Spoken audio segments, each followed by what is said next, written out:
Bonjour, de nouveau. Je vous souhaite la bienvenue aux personnes qui sont arrivées il y a peu de temps.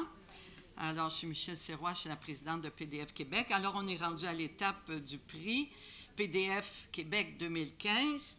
Alors, l'année passée, le prix a été créé l'année passée et a été attribué pour souligner la contribution exceptionnelle de femmes ou d'organismes voués à la défense des droits des femmes.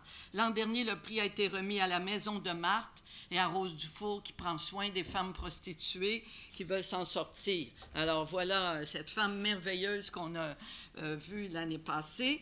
Et cette année, notre choix a été arrêté sur Madame Fatima Ouda Pépin.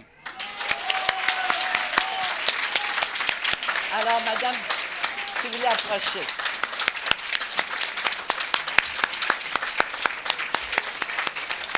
Madame Ouda Pépin a entamé ses études en sciences politiques à l'université Mohamed V au Maroc. Elle détient un baccalauréat en sciences politiques de l'université Laval en 1976, une maîtrise aussi en relations internationales de l'université d'Ottawa en 1977 et une maîtrise en bibliothéconomie, sciences de l'information de l'université McGill en 1981. On la voit comme politicienne, mais on ne sait pas tout ce qu'il y a en arrière comme formation. Alors, elle a mené parallèlement à une scolarité de doctorat réussie en 1982 à l'Université de Montréal. Elle a travaillé pendant une dizaine d'années comme chargée de cours à l'Université de Montréal et à l'Université du Québec à Montréal et comme consultante en gestion de la diversité auprès du gouvernement fédéral, du gouvernement du Québec, de la Ville de Montréal et de l'entreprise privée. C'est la première femme musulmane élue dans un parlement au Canada, à titre de députée de Lapinière de 1994 à 2014, donc pendant 20 ans. Elle a assumé de nombreuses fonctions, notamment celle de première vice-présidente de l'Assemblée nationale 2007 à 2012. Bien qu'elle soit maintenant davantage accaparée par des dossiers internationaux, elle garde son intérêt constant pour la politique canadienne et québécoise et elle continue de se battre pour faire entendre sa parole, défendre ses convictions et en ayant toujours à cœur le droit des femmes. Pour toutes ces raisons et avec beaucoup de fierté que nous remettons aujourd'hui le prix PDF Québec 2015 à Mme Fatima Ouda Pépin.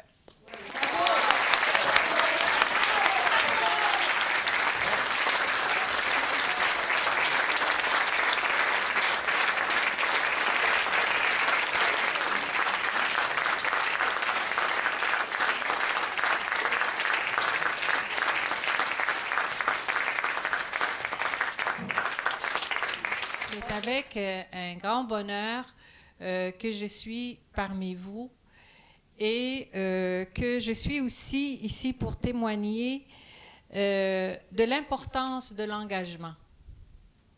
L'engagement pour les droits de la personne, pour la démocratie et bien entendu, quand on dit les droits des femmes, c'est aussi les droits de la personne. On l'oublie souvent, mais c'est comme ça. Je m'appelle Fatima Ouda Pépin, comme on vous l'a dit. Alors, le Pépin, c'était accroché à Ouda. Il y a quelques années, j'ai reçu un appel d'un monsieur Beauchemin, un notaire à la retraite. C'est un passionné de généalogie. Il m'a dit, Madame Ouda Pépin, moi, à l'origine, en tout cas dans ses origines, il était un Pépin dans sa généalogie. Et sa passion, c'est que chaque année, il s'en va avec sa femme, ancienne professeure à l'Université de Montréal, également retraitée, pour aller à la recherche de leurs origines. Alors, ils vont fouiller dans les bibliothèques, etc. Et il est arrivé à l'étape où il a découvert qu'à l'origine lointaine, les Pépins étaient des Oudes. Alors, parce que les noms ont beaucoup évolué dans l'histoire, hein? Et là, il découvre que les Oudes, à l'origine, venaient de l'Espagne. Et de fil en aiguille, il découvre que les Oudes d'Espagne étaient des Oudas. Alors, il m'appelle et il me dit, Madame Ouda Pépin, est-ce que vous ne seriez pas, par hasard, l'ancêtre de votre mari?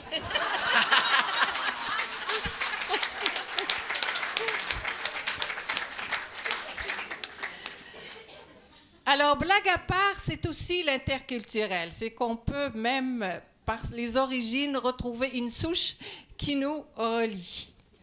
Mon mari n'est plus parmi nous, évidemment, mais je lui dois beaucoup. Et je sais qu'il nous accompagne, du moins, par son esprit. Je suis musulmane. Je suis née dans un pays où l'islam est religion d'État, le Maroc.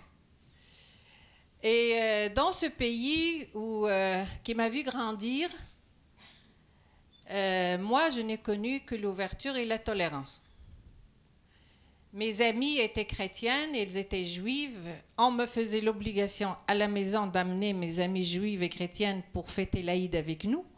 Et moi, j'allais fêter la Mimouna, puis j'allais fêter le Noël. Au Maroc, imaginez-vous, aujourd'hui, on remet ça en question, même ici au Canada. Alors donc, pour moi, c'était tout naturel d'aller à la rencontre de l'autre, de partager la culture de l'autre. Ça fait partie du patrimoine commun. C'est ici, je l'ai expliqué dans un texte qui s'appelle « Planète islamiste », si vous avez l'occasion de le lire dans la presse. Ça a été publié en 2007, où je relate mon choc culturel quand je suis arrivée ici et que j'ai découvert au Canada, au Québec, à Montréal, ce qu'était l'islam obscurantiste qui était propagé par les wahhabistes et les salafistes. J'en étais vraiment bouleversée. Et bien que je ne sois pas venue au Canada pour me faire choquer par l'islam des wahhabistes, ça m'a posé un problème de conscience. Je me suis dit, sachant ce que je sais, venant d'où je viens, est-ce que je peux me consacrer seulement à mes études, à mes recherches académiques, à ma carrière, à ma famille, à ma carrière professionnelle et laisser ces gens-là aller avec ce qu'ils veulent faire? Et finalement, avec mon mari, on a pris la décision que non, il faut témoigner à tout le moins de ce que je suis. Et même si c'est un combat périlleux, il faut le mener. Donc, effectivement, ça fait 40 ans que je dis qu'il faut s'occuper des islamistes radicaux, qu'il faut s'occuper des intégristes, qu'il faut s'occuper des wahhabistes. Et évidemment, dans l'indifférence générale et particulièrement des autorités politiques, ces gens-là, ils ont essaimé, ils se sont organisés, ils se sont implantés, ils ont des ramifications à l'échelle internationale, nationale et locale, et ils sont allés jusqu'à réclamer l'implantation de la charia au Canada. Il faut le faire, hein? Il faut le faire. Et comme moi, j'étais députée, je ne voulais pas m'immiscer à l'origine dans ce débat. J'ai dit, ça se passe en Ontario.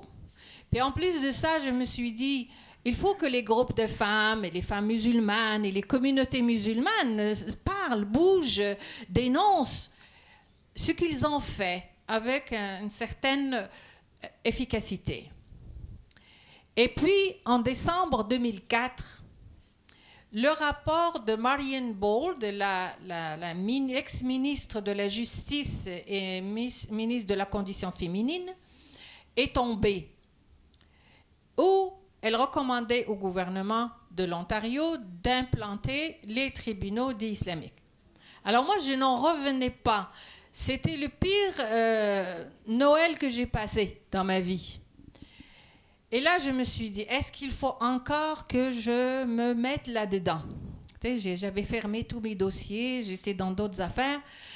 Puis finalement, je recevais des appels de partout du Canada en me disant, écoutez, on a tout fait, on est allé devant la commission, on a publié, on a donné des conférences de presse.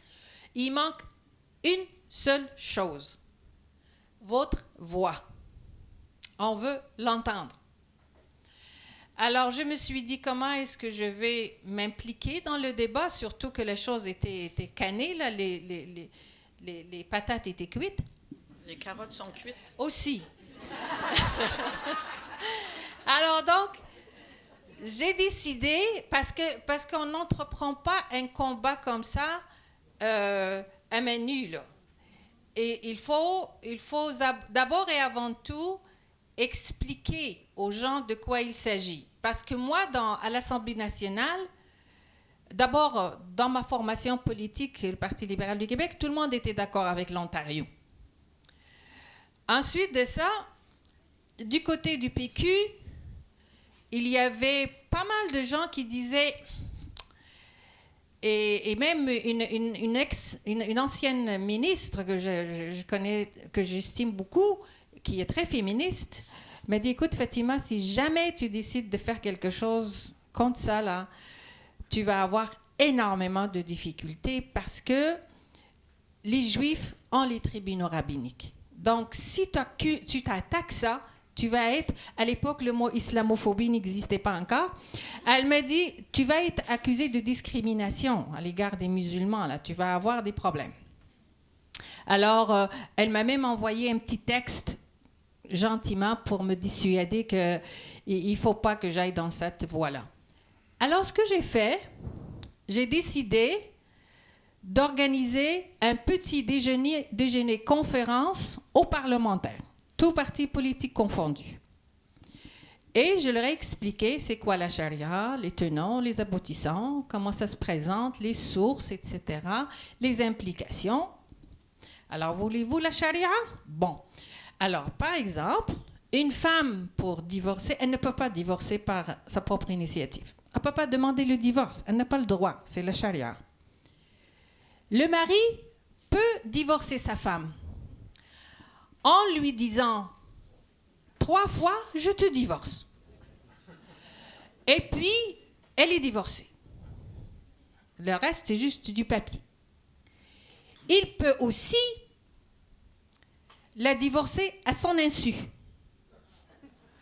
Et s'il est très gentil, il peut lui envoyer son papier de divorce. Sinon, elle est divorcée dans les faits, mais il continue à avoir une relation avec elle, mais il marie une autre épouse.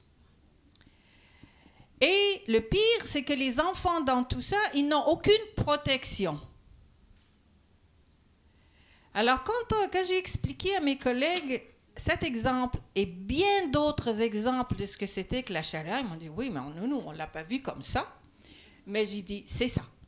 Si vous voulez la charia, ce n'est pas une loi qui va régler les problèmes matrimoniaux. La charia, c'est un système juridique complet et de nos jours, l'État islamique en Irak et en Syrie, il applique la charia dans tout ce qu'il fait, y compris la décapitation. Ça, c'est de la charia, poussé à l'extrême. Voulez-vous avoir ça ici? Oui, mais là, ils ont commencé à souffler un peu, là, en disant, non, mais si c'est ça, là, c'est pas raisonnable, c'est pas acceptable. Alors, j'ai dit, voilà, j'ai une motion et je veux qu'elle soit adoptée unanimement. Alors, les obstacles étaient très multiples, je vous fais l'économie du détail. Et puis, finalement, on a réussi à adopter un texte. Et je l'ai présenté le 26 mai 2005.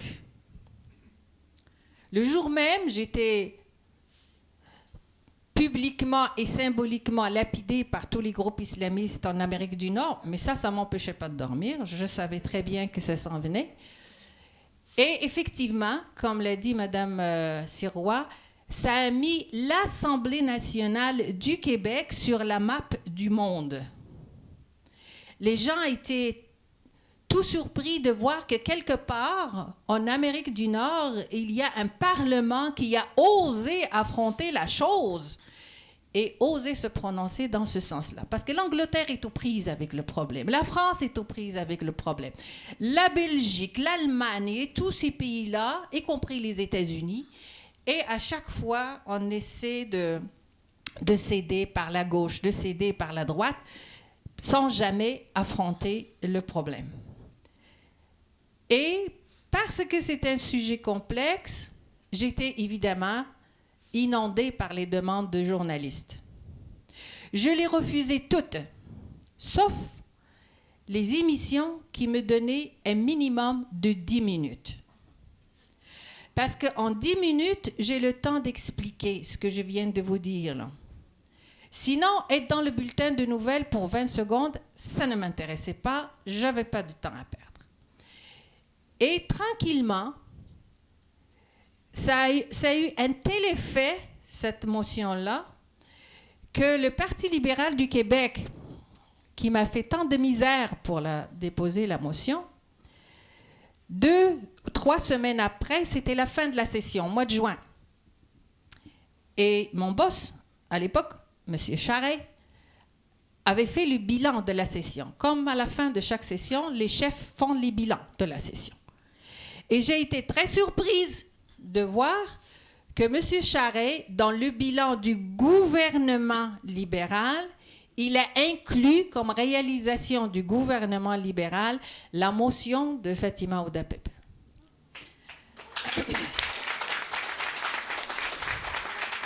Alors, c'était une motion parlementaire, parce que tous les partis ont souscrit à la motion. Mais c'était tellement rentable parce que le parti a vu la réaction de l'opinion publique.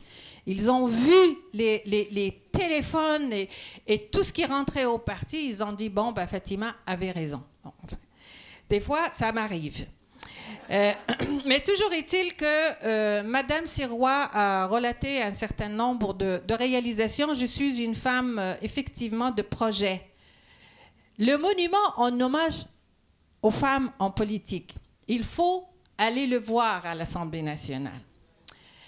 C'est le monument qui attire le plus de visiteurs à Québec actuellement. Lorsque j'avais soumis cette idée, personne n'y croyait. Et oui, je me suis battue pour avoir les budgets. Ça, je peux vous le dire. Hein. C'est névralgique et nécessaire. Et ce monument, pour toutes sortes de raisons, parce que c'est un monument partenarial, il y avait l'Assemblée nationale, la Commission de la capitale nationale, il y avait la Ville de Québec.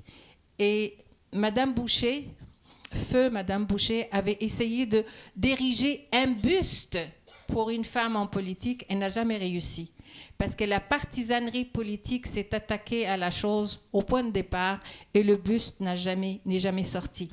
Alors imaginez-vous un monument avec 4 personnages et qui a coûté plus d'1 million de dollars et qui, avec tous les problèmes que l'on peut imaginer. Et on m'a annoncé à mi-chemin que le projet allait être arrêté. Et j'ai dit non, moi je ne prendrai pas ça pour une réponse. Alors, au moins, arrêtez le voir, il est très parlant. Il parle d'une épopée. J'appelle ça, moi, une épopée. C'est l'histoire des femmes du Québec qui se sont battues d'arrache-pied pour avoir le droit de vote et d'éligibilité. Et on finit par l'arracher. Puis ça a pris plus d'une dizaine d'années pour faire élire la première femme à l'Assemblée nationale. Et moi, je suis très redevable à Marie-Claire Kirkland parce que sans elle, peut-être que même moi, je n'aurais jamais pu franchir la porte de l'Assemblée nationale. Alors voilà, effectivement, il y a eu d'autres réalisations dont je suis très fière, mais c'est toujours des réalisations que je n'ai jamais pu faire et concrétiser sans l'appui de beaucoup de gens autour de moi. Et par hasard, beaucoup de femmes aussi qui travaillent avec moi. Madame Sirois a rappelé les événements tragiques que vit Paris et la France tout entière depuis hier. J'ai toujours dit et écrit qu'on n'est pas terroriste. On n'est pas terroriste de naissance. On le devient. Et pour le devenir, il y a un processus d'endoctrinement. Et cet endoctrinement, il est en marche depuis quelques décennies déjà. L'Arabie saoudite est la principale mamelle de l'islamisme radical dans les pays musulmans, dans les pays occidentaux et dans le monde. Qatar, qui est l'autre carré de sable qui a découvert qu'il avait du pétrole, Qatar est devenu aussi une autre source de financement du salafisme. Et c'est cette idéologie. On n'est pas en présence ici d'une religion. On est en présence d'une idéologie qui instrumentalise les religions. C'est extrêmement important de le comprendre. Il faut comprendre que l'islam, il a ses torts et ses apports, comme le christianisme, comme le judaïsme. Mais il ne faut pas aborder la question à travers les préjugés à l'égard de l'islam. Il faut aborder la question du terrorisme, du radicalisme, de l'intégrisme à partir de l'idéologie qui est enseignée sous nos yeux dans des écoles même financées par le gouvernement. Et parce qu'on ne veut pas toucher à l'Arabie saoudite qui est supposée être notre allié, eh bien l'Arabie saoudite, on lui vend des armes, elle les a données à Daesh pour qu'il attaque l'Iran, parce que l'Arabie saoudite est en compétition avec l'Iran au Moyen-Orient pour savoir qui va être le pôle régional politique d'importance. Alors Daesh, ils se battent avec les armes que nous avons vendues à l'Arabie saoudite. Al-Baghdadi, le calife de l'État islamique, celui qui a créé le califat islamique en Irak et au Levant, et qui actuellement terrorise le monde entier, y compris la France depuis encore hier, il a été endoctriné à l'idéologie salafiste qui vient de l'Arabie saoudite. Oussama Ben Laden est un Saoudien qui a terrorisé le monde jusqu'à temps qu'on se débarrasse de lui. Ceux qui ont commis l'attentat de septembre aux États-Unis, la majorité d'entre eux étaient saoudiens. Combien de temps on va fermer les yeux sur une évidence aussi claire? Quel intérêt est-ce qu'on défend? Quel leader a le courage de se lever pour dire « ça va être la fin ». Et à chaque fois, j'entends ces discours et c'est toujours la même chose. On est toujours en retard d'une révolution. On est toujours les victimes. On est les victimes de nous-mêmes, de notre manque de courage politique. On est les victimes de notre manque de courage politique. Et vous, les citoyens et les citoyennes, vous avez une responsabilité. Vous avez une responsabilité de demander des comptes à ceux et celles qui viennent solliciter votre vote. C'est par là que le changement arrive. Je disais à une amie tantôt, là, avec laquelle je discutais et qui est un peu désespérée, j'ai dit, ne désespère pas, ça va venir. Ça va venir. Le changement, ça prend du temps. Mais ça prend du leadership. Parce qu'actuellement, les politiciens que nous avons, c'est quoi? Lorsque le politicien rentre, sa principale préoccupation, c'est de se faire réélire. Donc, il rentre dans un corridor tellement étroit de savoir qu'est-ce que je dois poser comme geste, faire comme politique pour me rapprocher de la chance d'être réélu. Il est où l'intérêt public? Puis vous avez des déclarations comme celle de notre ministre de l'Immigration qui, la première, n'a jamais reconnu, ne voudra jamais reconnaître que des terroristes, ça existe quasiment. Mais lorsqu'ils ont frappé à Ottawa, elle a trouvé une phrase assez suave.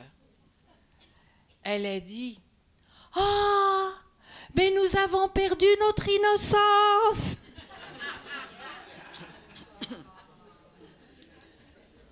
Alors, imaginez quand on est dans une position d'autorité politique et que la seule réponse qu'on donne, c'est ça.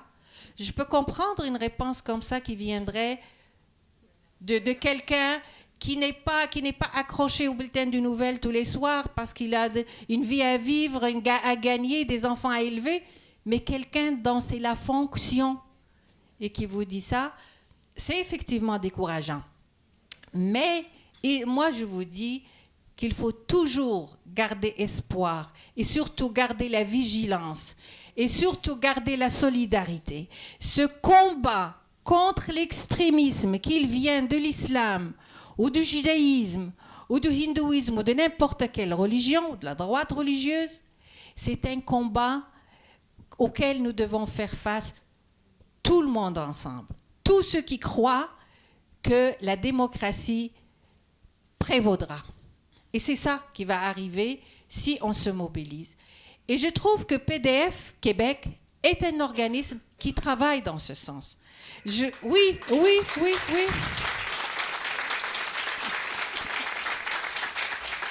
Et donc, il faut mobiliser les énergies.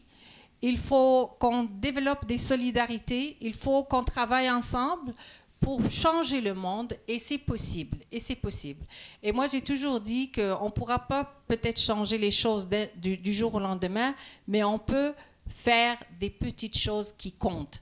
Et juste la résilience, et juste le refus de céder à ces groupes, qui ont leur entrée partout, Ils sont dans les partis politiques, ils sont dans les parlements, ils sont auprès du gouvernement. Donc, ils sont à la télévision parce que les médias leur donnent en masse l'occasion de prendre la parole. Et si au moins ils disaient à qui on parle, c'est qui parle, ces gens-là? Ils parlent d'où, là? Ils viennent d'où? Aujourd'hui, il y avait un article de Lise Ravary dans le Journal de Montréal, je crois, qui disait que depuis l'attentat d'hier, elle cherchait une déclaration d'un des membres, des soi-disant leaders de la communauté musulmane, qui conseille le premier ministre du Québec. Ça, c'est ceux qui le conseillent contre la radicalisation. Les spécialistes. Il n'y a personne qui a écrit un seul mot pour dénoncer ce qui s'est passé à Paris. Ça veut tout dire. Alors, mes chers amis, mille merci pour la confiance que vous me faites. Je vais essayer d'être digne du prix que vous me donnez. Mais en même temps, c'est un combat de longue haleine. Il faut le mener main dans la main, indépendamment de nos religions, de nos ethnies, de nos races, de nos cultures, de nos nationalités, parce que ce n'est que comme ça qu'on va pouvoir y arriver. Et en terminant, je voudrais saluer particulièrement le travail des démocrates maghrébins au Québec. Il y en a. Et maghrébines, il y a des femmes. Laïla, africaine, Salimata. Il y en a qui sont là et qui se battent. C'est extrêmement difficile pour elles, mais elles le font. Alors je tiens à vous saluer, puis vous remercier, puis vous avez tout mon appui. Merci beaucoup.